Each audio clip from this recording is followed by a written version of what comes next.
Hola a todos, esto es The Station, una serie de podcasts que llega directamente desde la estación científica Charles Darwin, donde nos sumergimos en historias de ciencia y maravillas de las Islas Galápagos. Gunther, buenos días, gracias por estar aquí. Coméntame, ¿cuánto tiempo tienes viviendo en Galápagos? Bueno, buenos días también en primer lugar. Y gracias, siempre es grato estar aquí en la estación. Yo vine a Galápagos en el año 73 como guía y en ese tiempo los guías no tenían un curso formal, sino un entrenamiento aquí en lo que era antes el edificio de educación, ¿no? Y la oficina del director y todo. En ese tiempo era todo, en realidad. Ahora, poco era una educación, ahora creo que es de computación, ¿no? Pero ahí empezaba la estación y ahí llegábamos nosotros, teníamos acá estaba el director y nosotros afuera estudiando para nuestra preparación, de manera que ya desde ese tiempo conocimos a toda la gente de la estación como recién llegados y éramos amigos de todos, entonces la vinculación con la fundación ya era desde el inicio. Entonces, eso es el tiempo, ¿no? Después un tiempo aquí, después otro tiempo, corto tiempo afuera. Después ya volví a trabajar con el Instituto Nacional de Pesca sobre la pesca artesanal en Galápagos. Trabajé así como 5 años con ellos y fui asesor de la Subsecretaría de Pesca, asesor del INGALA en su año de fundación, y después en el 84 ya me llamaron para la dirección de la estación. Entonces eso era en breve la historia. Y desde ahí prácticamente he estado vinculado toda la vida con Galápagos, con la fundación, a veces más, a veces menos, ¿no? También como profesor universitario, como uno de los fundadores de la extensión de la Universidad de San Francisco en San Cristóbal. Todo eso es básicamente la vinculación. He vivido muchos años también con la familia aquí. Mis 2 hijos crecieron aquí, entonces todo. Desde que llegó Gunther, ¿qué es lo que más le impresionó o maravilló de Galápagos? Todo. Galápagos era simplemente, se había conocido Galápagos ya antes, por eso también vine, por las películas en ese tiempo de Heinz Zillmann y el libro de Eibel Eibelsfeld, que es uno de los fundadores de la fundación. Y todo eso yo vi ya no materializado aquí. Llegué aquí, vi esos increíbles paisajes volcánicos de las islas, esos animales tan tremendamente mansos y espectaculares, ¿no? Eso es todo me impresionó. Hay sitios favoritos para mí, como el oeste de las islas, Punta Espinosa y todo, pero en realidad me gustan todas las islas, me han fascinado desde el principio.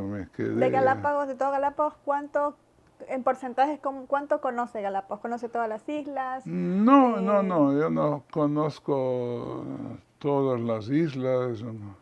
En realidad, bueno, ¿qué significa conocer, no? Haber desembarcado es una cosa y haber pasado por ahí es otra cosa. Correcto. Y haber trabajado ahí, normalmente uno va a las islas, uno llega a un solo sitio, ¿no? Entonces no tienes todo. Pero en realidad, de la mayor parte de las islas las he visto todos. Quizás Wolf, no tantos, Darwin, pero no en Wolf. Y Pinta nunca ha desembarcado en Ok. Pinta, en realidad, por alguna razón. O sea, aunque teníamos proyectos ahí, programas, siempre, pero no se ha dado las circunstancias. ¿No? Que ahí sí, en realidad sí he estado en todos los lados, norte, oeste, sur, este, de las islas. Desde que llegó, cuando llegó usted como director de la estación científica, ¿cuáles fueron, si tal vez recuerda, los retos quizás con los que se enfrentó estando a la cabeza de la estación? En ese tiempo, por suerte, yo había estado poco antes, ¿no? Yo llegué en el 84 como director y en el 82 ya hacía yo una evaluación para WWF sobre el funcionamiento de la estación. Entonces y además de lo que había pasado en la década antes, no conocía bien la historia. Lo que era el principal problema casi siempre fueron las finanzas, ¿no?, de la estación. No había siempre finanzas aseguradas y lo que era casi lógico en muchas organizaciones, muchos lugares en ese tiempo, es muy diferente de hoy día, es que no tenías información de día en día. Eso quiere decir, si tú tienes los contadores, tenían que ingresar la información, pero hasta que tú sepas cómo está el estado financiero, pasaba un mes o unos meses, y a veces más, ¿no? Entonces era siempre difícil, era en realidad una lucha también, una pelea constante. Era tan grave que en mayo del año 84, un día antes, en realidad esa es la historia, un día antes de que lleguen auditores a la estación, se incendió el edificio, que es el edificio de administración ahora, ¿no? Que antes era una construcción muy simple, y incendió con todos mis papeles, todo lo que había recién llegado también, inclusive de mi tesis. En ese tiempo había justo antes terminado el doctorado. Y se perdió gran parte, toda la contabilidad realmente. Y eso, bueno, nunca fue aclarado, ¿no? Pero fue un tiempo duro. En ese tiempo teníamos que cambiar los sitios, cerramos todo ese edificio con malla, con vigilancia, para por si acaso venga alguien a investigar, que no se pierdan pruebas ni nada de eso. Pero en ese tiempo no había computación, había apenas teléfono, ¿no? Que venga alguien a investigar era muy difícil. Estábamos casi por nuestra cuenta, aunque nos íbamos a todas las autoridades, pero aquí muy chistoso porque los policías desaparecieron en Balta, iban al aeropuerto y todo. Bueno, esa es una historia de por sí, pero ya te puedes imaginar las dificultades después de reconstruir una contabilidad, un balance adecuado, con obviamente ayudas de información que también había en Quito. Muy complicado, y personalmente muy complicado también, aunque había gran solidaridad entre el personal. Entonces ahí había que seguir antes. Lo increíble en ese caso fue la respuesta casi inmediata del presidente de la fundación aún en ese tiempo, que ese era Peter Kramer, ¿no? Él cambió poco después, se hizo cargo Craig McFarland como presidente de la fundación, pero en ese año aún era Peter Kramer. Y él enseguida llamó por todos los lados y en poquísimo tiempo consiguió fondos para la reconstrucción. Entonces la cuestión, hay que seguir, entonces eso era el lema. Bueno, eso en un punto hay que seguir trabajando, hay que enfrentar los retos, y eso compartíamos. Él tenía, eso era la mentalidad. Bueno, es muy lamentable, pero no podemos quedar parados. Entonces consiguió fondos, y eso fue particularmente un contacto con suecos, ¿no? Con gente de Suecia. Del Fondo Mundial de Suecia, que habían conseguido gente de Hasselblad, de Volvo, de todos, que pocos meses después llegaron un gran grupo de ellos acá a la estación, les llevamos, y todo eso fue fantástico, ¿no? Con Jens Wallstedt. La visita, y en ese tiempo también vino, después vino Sven Gilseter con ellos, un famoso fotógrafo cuyas fotos teníamos por largo tiempo en las oficinas de la estación, de la administración, ¿no? Entonces eso fue esa etapa, pero ya te conté algo de la historia, pero tiene que ver con esas dificultades que tú tienes que enfrentar. Conseguir fondos para mantener. Imagina que no había banco en Galápagos. Entonces uno iba al continente, llega forrado de plata, de sucres, en la espalda, en la barriga, por todos los lados, y esperabas que nadie te detecte, ¿no? Y te vas allá para pagar los salarios y todo era en efectivo, no había, o sea, hay un banco de fomento, pero prácticamente no funcionaba.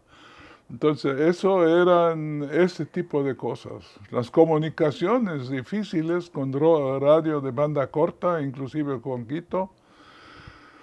Apenas había un teléfono en el pueblo, ¿no? Que teníamos, que era público, básicamente todos oían de todo, así como conversaciones privadas no había como tener. Pero eso era en los años 80 aún.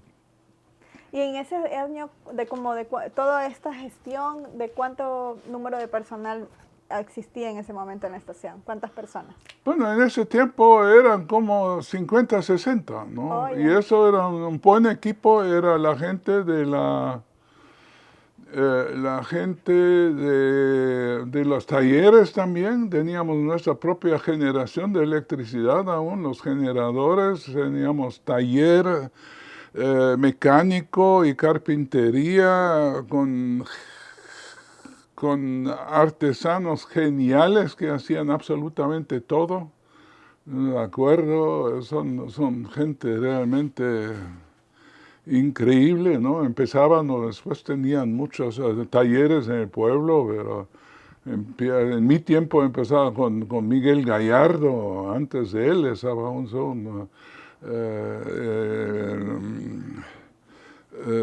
Abraham Rosero, ¿no? Que después tenía toda la parte del generador del pueblo, ¿no? Entonces ellos trabajaban, todos aprendieron acá, al principio también con Roberto Schiz, y todo se hacía básicamente aquí en la estación. Entonces eso eran ellos, la gente de mantenimiento, don Ramos, don Guillermo Jaya en los corrales, y toda la gente que estaba aquí en la estación, un poco también administración y científicos, por lo general científicos visitantes, ¿no? Venían, la mayor parte venían de afuera y trabajaban con la estación, pero desde el 80 había también gente nacional empleada o científicos empleados con fondos del Ingala. Entonces ya se había podido aumentar un poco la planta también técnica. No hay fotos en ese tiempo, no vas a llegar a más de 60 personas. Ok.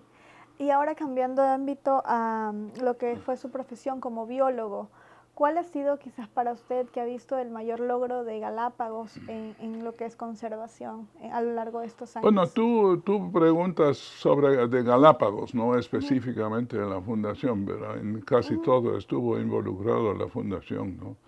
Pero yo creo que, digamos, hay dos campos. El uno es el campo biológico propiamente dicho, ¿no? De los tremendos avances en la restauración de ecosistemas.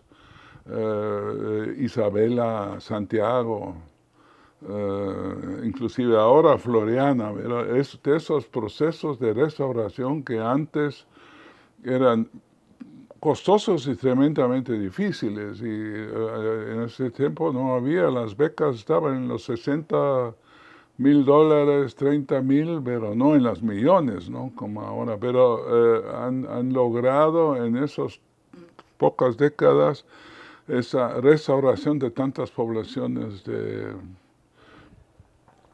tortugas, ¿no? La protección también, así la oportunidad, la esperanza de que se vayan a recuperar especies como el pinzón de Mangles.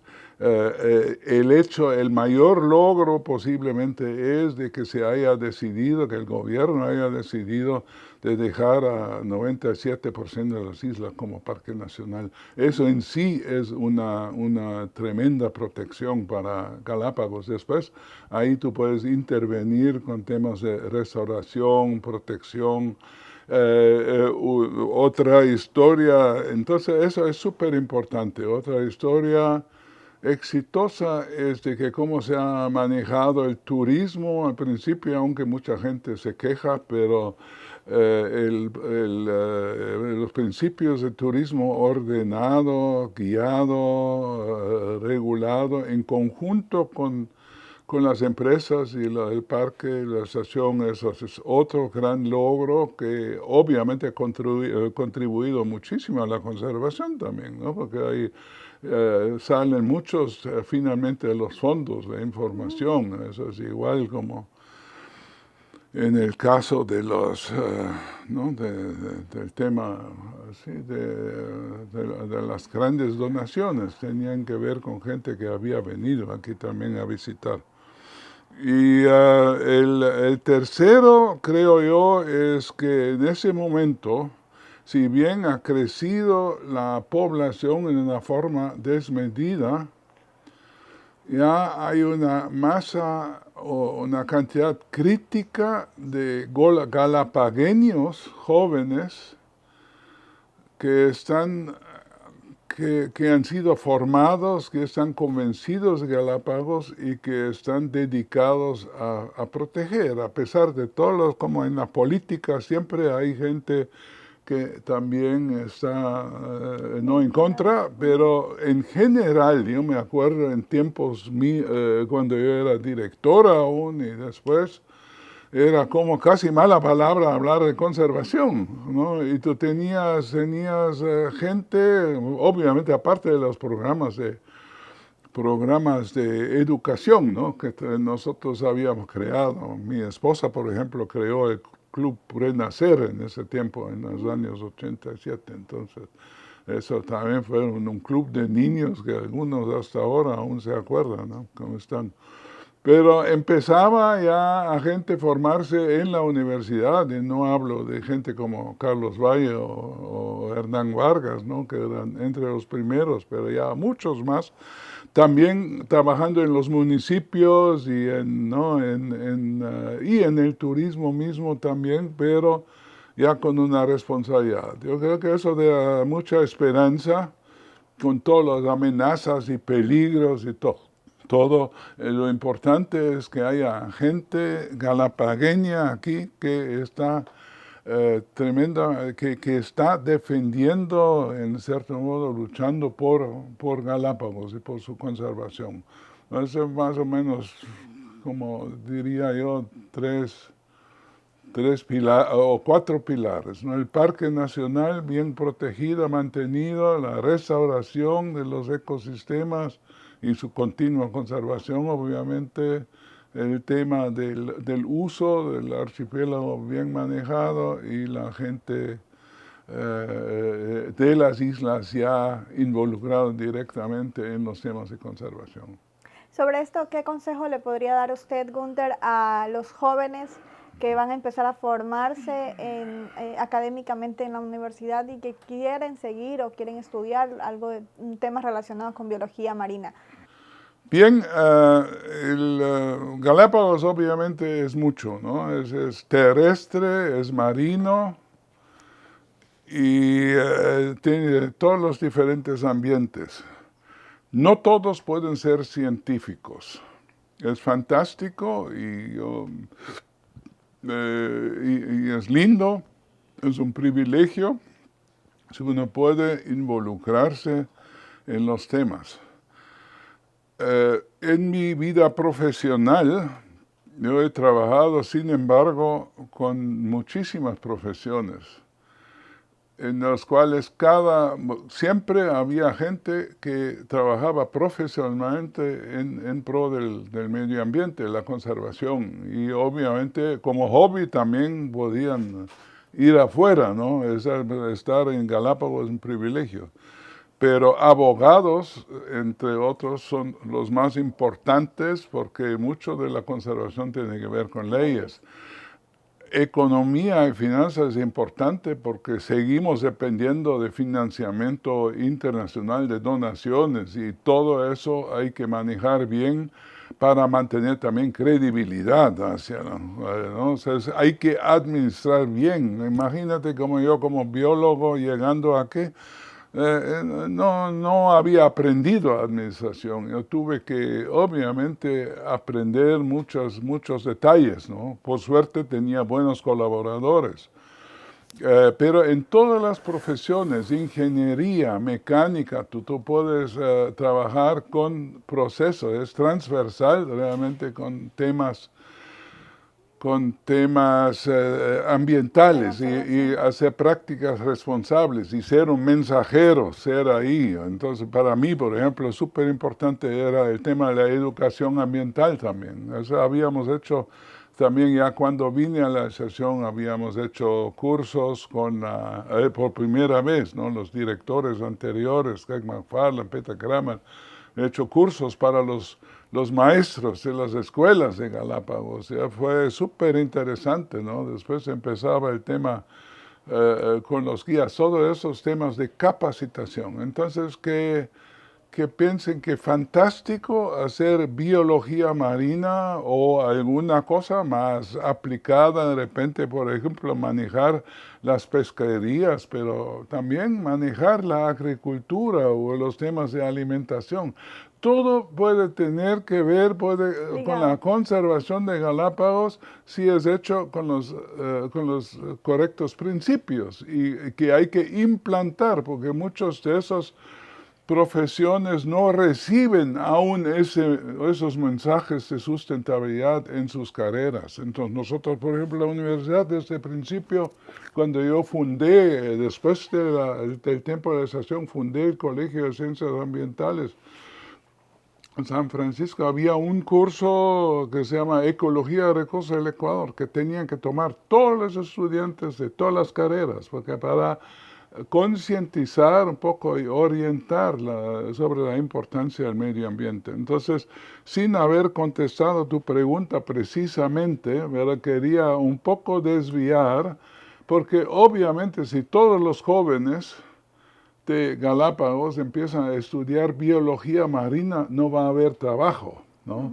Entonces tiene que ser realmente una vocación, pero para investigación también los ecosistemas terrestres, ¿no? No todo es biología marina, ser botánicos, ser ornitólogos, ser ecólogos, ¿no? Con esa visión también de la interrelación con la población local. Dentro de su carrera, durante todos estos años, ¿cuál considera usted que fue quizás el momento más desafiante, más complejo dentro de su experiencia? Había, obviamente, en los años 90, una serie de eventos y actividades bastante particulares. En 1986, habíamos con gente también de la fundación, con Miguel Cifuentes, yo era director con Arturo Ponce, con Craig McFarland. He hecho una propuesta para una reserva marina, reserva de recursos marinos en ese tiempo. Eso quedaba allá, pero no estaba regulado. Entonces, en los años 90, cuando yo ya había dejado a la fundación, se acumulan una cantidad de cosas. Empezaba la pesca de pepinos. Y ahí había que hacer el plan de manejo de esa reserva de recursos marinos, que hicimos en conjunto. También me llamó la fundación para eso, para coordinar y elaborar con las autoridades este plan de manejo, que después no estaba contento todo el mundo. Había todo un proceso por varios años de talleres grandes aquí en Galápagos, con la Comisión Asesora Ambiental, todo eso en los años 90. En el 94 tenemos este taller, todo muy tenso, porque había también mucha agresividad y a veces como casi prácticas mafiosas alrededor de la pesca de pepinos, que se trataba de regular, pero no había la fuerza realmente de controlar todo eso. Más tarde había ya el afán de hacer una ley de Galápagos, una nueva ley de Galápagos, una ley que no existía, especial. Fracasó varias veces hasta que, porque había, claro, también diputados de Galápagos que estaban bajo ciertos tipos de críticas y ataques. Y en el 97 había también cambio de gobierno, se había ya creado el Ministerio de Ambiente bajo Bucaram y después, pero sin embargo él fue votado y empezó Alarcón. Y en ese tiempo llamó la ministra de entonces de Medio Ambiente, una colega de la Fundación Darwin, me llamó para coordinar un grupo, y con ese grupo empezamos en el 97 a coordinar la elaboración de la nueva ley la ley especial de Galápagos, y fue un proceso muy participativo, pero también al mismo tiempo bastante al ojo del público y bastante vigilado y bastante polémico para muchos también. Entonces ahí me tocaba trabajar, dividir mi trabajo de decano del Colegio de Ciencias Ambientales con el trabajo part-time en el ministerio, ¿no es cierto? Todos esos fueron temas así críticos, ¿no? Entonces yo participé, coordiné el proceso con todos los alcaldes, toda la gente que venían a Quito, con sesiones que duraban hasta la 1, 2 de la mañana. Y posteriormente, cuando eso ya había pasado, se fue aquí Rodrigo Bustamante de la Fundación, y el nuevo director de Biomar no iba a llegar enseguida, no llegaba después de medio año, 3 años. Entonces el director entonces, Robert Pensett, me pidió por sugerencia de hacerme cargo un tiempo del Departamento de Biología Marina. Entonces yo trabajando en la universidad, pero al mismo tiempo tratando de dar tiempo. Todo eso fue un tiempo muy lleno de emociones, de cambios, de estar metido en política, de conocer obviamente una cantidad de procesos alrededor de los temas de de solución de conflictos, negociación y estar expuesto a muchas diferentes profesiones. Entonces yo creo que esta época fue quizás la más desafiante en ese tiempo en mi vida, diría yo, porque eso también con los resultados, ¿no? La ley de Galápagos y todo, y que Galápagos en ese tiempo aún no fue declarado o no fue puesto en la lista de patrimonio en peligro, todo eso tenía que ver con ese proceso, ¿no? Después yo creo que ya se tranquilizó, me retiré un poco más, seguía participando mucho, pero eso era emocionante, ¿no? Yo diría. Y en esa época, ¿cuántos años tenía usted? En esta época yo tenía como entre como 50 años, ¿no? Es decir, no, en 2000 yo tenía 44, 45 años, un poco más, ¿no? Y a Ahora tiempo ya estoy completo. algunos años más viejo. Ya voy por los 80. Y en la actualidad, Gunther, ¿qué hace en la actualidad? En la actualidad estoy retirado. Yo siempre he tenido desde muchos años un instituto en la universidad que se llama Ecolab, el Instituto de Ecología Aplicada. Con ese instituto aplicamos muchas cosas, trabajamos mucho con áreas protegidas en el continente, en temas de también, por ejemplo, de turismo, a veces también de pesca. Hacíamos consultorías con el gobierno. Y desde 2007 hicimos una reingeniería de lo que es el sistema de manejo de visitantes, aquí se llama CIMAVIS, ¿no? Que creamos en este tiempo entre Ecolab, Parque Nacional, y posteriormente teníamos un proyecto también con la fundación de Incofish, que tenía que ver con turismo marino más. Entonces, sobre eso hemos seguido trabajando hasta mi jubilación, de manera que en ese momento seguimos trabajando. Sigo trabajando, apoyando cuando ahora llegan nuevos planes de manejo, entonces siempre me llaman, ¿no? Aunque ya no doy clases formalmente. Por otro lado, estoy apoyando a una organización que se llama Yaku en Quito, que tienen el Museo del Agua. Estamos preparando una gran exposición sobre el mar, el manejo del mar, en el cual también la Reserva Marina va a tener un papel importante en algún parte, pero es solo parte de toda la exposición. Entonces, es este tipo de cosas, ¿no? Y está ahora en la reunión de la Fundación, seguramente vamos a ver en qué forma poder seguir apoyando, pero ya no con la misma energía de antes, ¿no? ¿Cómo ve ahora a la Fundación Charles Darwin en este momento? Ya Bueno, yo me 66 quedé años casi totalmente cumplidos. sorprendido sobre lo bien que están, ¿no? Es decir, realmente con las obras que se están haciendo, las actividades y todo, me satisface mucho, ¿no?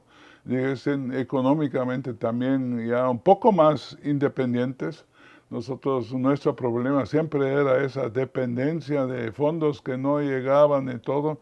Eso era aquí hace pocos años la misma cosa, pero ahora están mucho mejores y espero que eso se vaya a mantener y que ya puedan ser una organización que por sí mismo puede apoyar, ¿no?, otros proyectos, es decir, que sea una organización fuerte. Yo veo que están en ese camino y estoy en cierto modo muy, ¿cómo se llama?, muy gratamente, muy impresionado de todo eso, lo que se ha logrado. Yo creo que tienen una excelente fase. Pero obviamente no hay que aflojar. La fundación tiene que ser un elemento que perdura, porque en los gobiernos también muchas veces hay sube y bajos y todo. Y en pasados años y tiempos En ese sentido, la fundación siempre era un factor que estaba de referente, que seguía allá, ¿no? Y seguía apoyando a cualquier gobierno que venía. Lo que hay que buscar es definir mucho más, ¿no? Cómo encaja todo, prácticamente también la cantidad de otras organizaciones que están activos aquí y cómo eso se conjuega. Me dio en la reunión de la Fundación ahora una tremendamente buena impresión también, esta nueva cercanía entre el Parque Nacional y la Fundación. Eso es muy tranquilizante, muy satisfactorio y espero que eso perdure.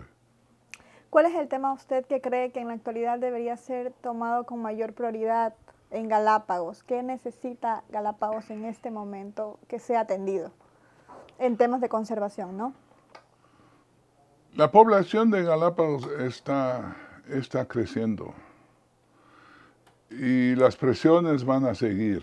No hay como impedir. Yo creo que hay que ponerse en algunos casos más realistas, lo que significa que hay que investigar todas las técnicas, métodos y formas que garanticen que la naturaleza de Galápagos pueda mantenerse a pesar de los impactos humanos y por encima de los impactos. O sea, hay que buscar mecanismos de compatibilidad, ver en ordenamiento del espacio, ¿no? El tema de, claro, todos los proyectos de restauración son importantísimos. Hay una cantidad de especies que están amenazadas. El hecho es, con el crecimiento humano hay que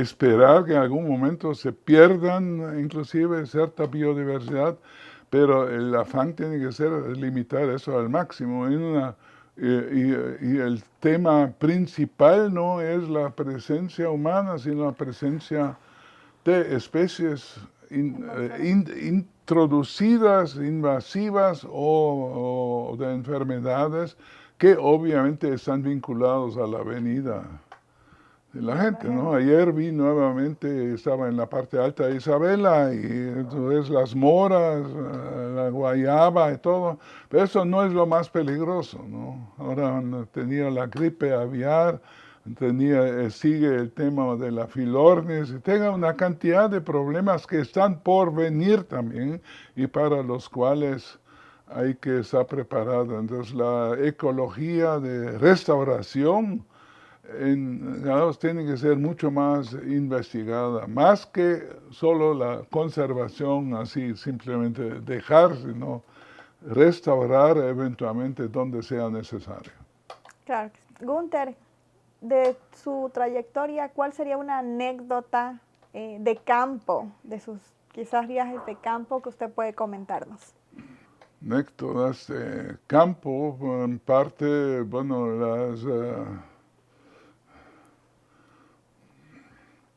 he trabajado mucho con pescadores locales que son, ¿no? en el pasado, y también estuve a bordo de un barco langostero que trabajó aquí por algunos años cuando estudiaba las langostas.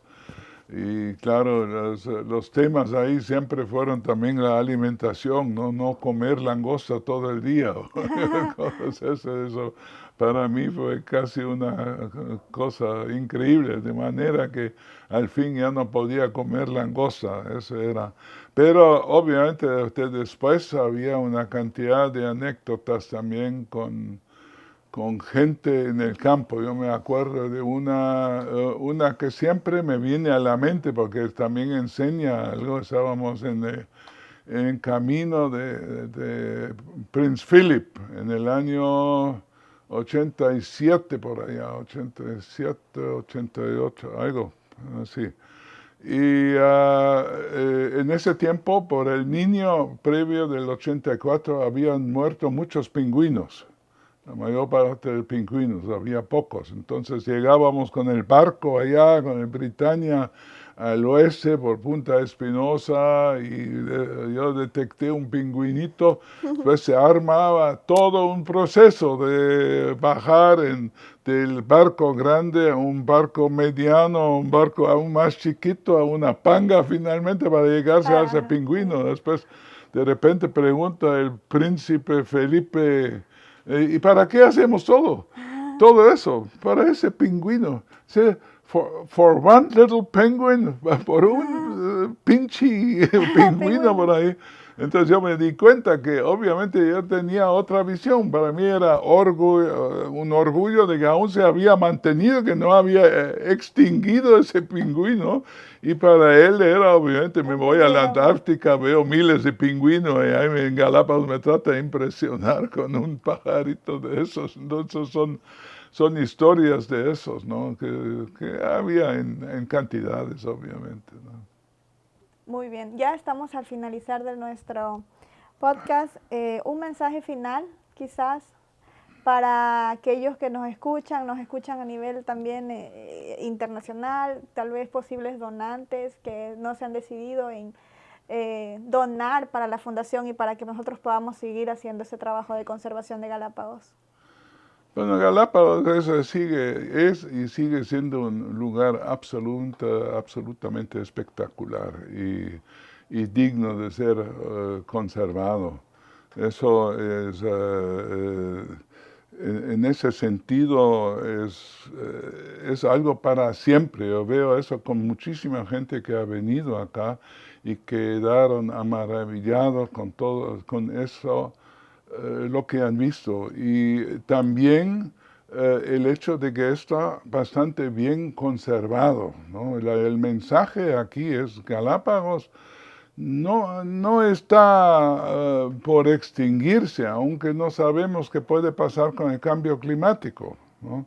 Pero hay que prevenir y hay que estar pendiente de mantener lo bueno, el buen estado en el cual se encuentran Galápagos, muchos de sus poblaciones, sus especies. Entonces, obviamente, es un llamado para quienes ya saben de que eso es algo que hay que mantener. No es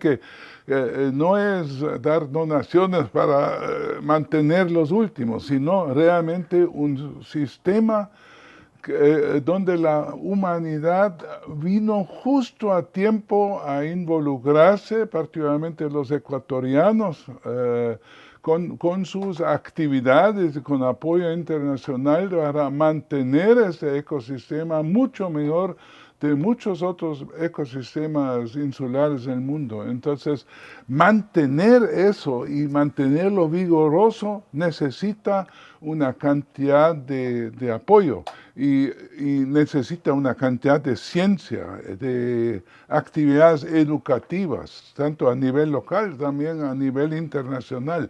Y para eso Galápagos tiene un excepcional potencial, pero eso también hay que soportar con infraestructura y todo. Entonces yo pienso que realmente cualquier apoyo que pueda haber para Galápagos es bien invertido, porque ese es uno de esos refugios de vida silvestre que aún se mantienen bastante bien y con apoyo de una buena parte de su población, también hay que decir, ¿no? No estamos allá en una situación ya de destrucción y todo eso, sino estamos en una buena condición. Gracias, Gunther. Una última pregunta ya personal. ¿Su especie favorita de Galápagos? ¿Su animal favorito? Oye, ¿cuál es mi especie favorita? ¿Son muchas? Yo tengo como biólogo marino, obviamente, tengo que necesariamente ir por una especie submarina. Eso sigue siendo el bacalao de Galápagos, que sí está amenazado. Pero no me preguntes si no amo todos los pajaritos y todos los piqueros, patas azules, son una maravilla, es algo tan increíble. Ayer les vi en Isabela otra vez así bucear, ¿no? Es maravilloso ver todo eso. Gracias, Gunther, gracias por tu tiempo. Y gracias a todos ustedes por habernos acompañado en este episodio. Los esperamos hasta la próxima, mientras los invitamos a darle like y comentar a cada uno de nuestros episodios y a seguirnos en nuestras redes sociales. Hasta la próxima.